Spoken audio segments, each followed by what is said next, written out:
Bonjour, c'est Dominique. Bonjour, c'est Justine. On a décidé de vous raconter une histoire. Comme à la médiathèque. Allez, c'est parti. Petit Noun, l'hippopotame bleu des bords du Nil. Une histoire de Géraldine Echner et Anja Kloss. Édition Calicéphale.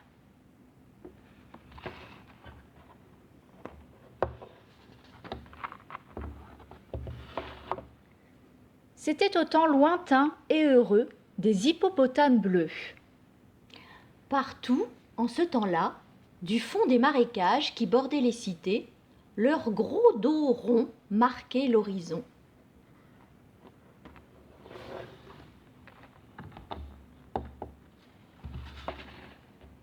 En bons maîtres du fleuve qu'ils étaient, ces pachydermes se prélassaient avec délice dans les eaux tranquilles du Nil.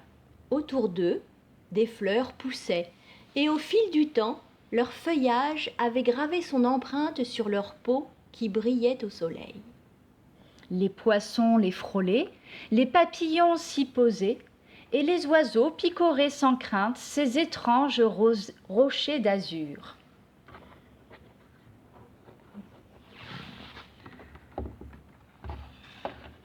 Un jour, le plus jeune d'entre eux, qu'on nommait Petit Noun, devint l'ami d'Antef, un grand vieillard aux cheveux blancs.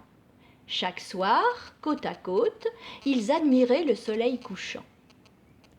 Le soleil meurt chaque jour, pour renaître chaque matin, Disait le vieil homme. Moi aussi, bientôt, je me coucherai, comme lui. Commencera alors pour moi un bien long voyage.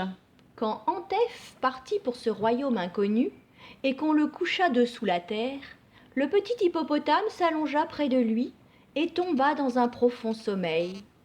Le temps passa, des jours, des mois, des siècles.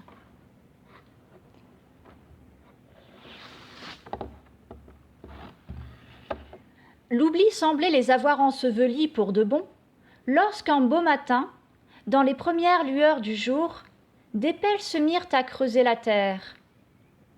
Puis, des mains commencèrent à la fouiller doucement. Elles en sortirent un à un une foule d'objets, plus précieux les uns que les autres. Réveillé en sursaut, Petit Noun fila se cacher sous une pierre. C'est là seulement qu'il remarqua sa taille.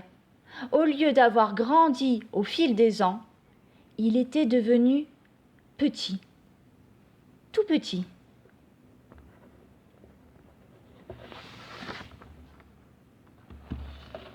À la première occasion, Petit Noun se glissa à l'air libre. Dehors, plus rien ne ressemblait au pays d'autrefois. La cité s'était comme volatilisée et dans le fleuve, les monts bleus avaient disparu.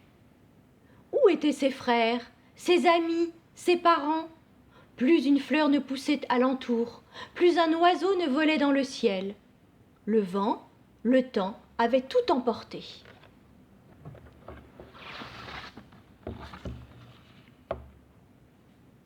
Il faut que je retrouve les miens, Se dit Petit Noun. peut-être sont-ils partis pour les pays lointains dont Antef m'a si souvent parlé. Et il se mit en route, minuscule point bleu dans le grand désert doré. Il trottina ainsi des jours durant.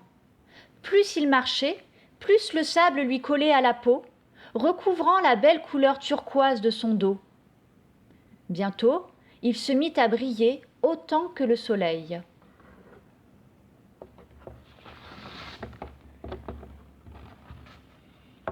Peu à peu, sous ses pattes, une terre argileuse finit par remplacer le sable chaud du désert.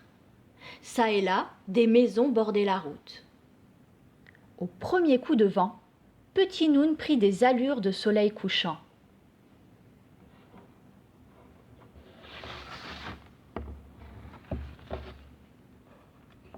Au loin, une forêt apparut.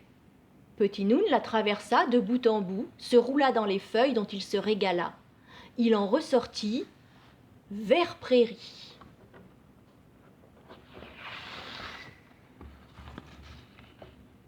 Un jour enfin, à l'autre bout du temps, Petit Noun aperçut de hautes silhouettes à l'horizon. Un épais brouillard flottait dans l'air lourd de poussière et de fumée. Épuisé, Petit Noun se coucha et s'endormit. Lorsqu'il se réveilla, il était gris-souris. Petit Noun soupira. Il voyageait depuis si longtemps. Jamais il ne retrouverait ses ancêtres disparus.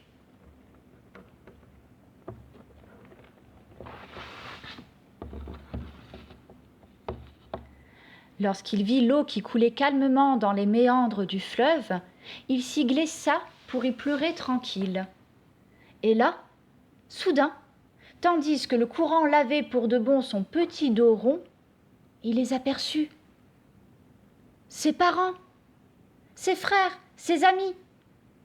C'étaient bien eux qui l'attendaient là, dans leur pyramide de verre. Fou de joie, Petit Noun courut les rejoindre de toute la force de ses petites pattes.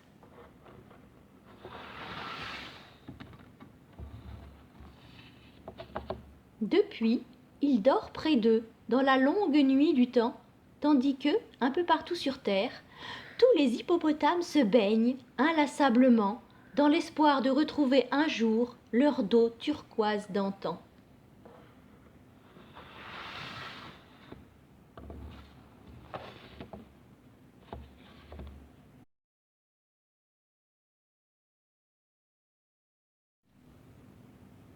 Voilà, c'est fini pour aujourd'hui. On vous dit à bientôt. Au revoir. Au revoir.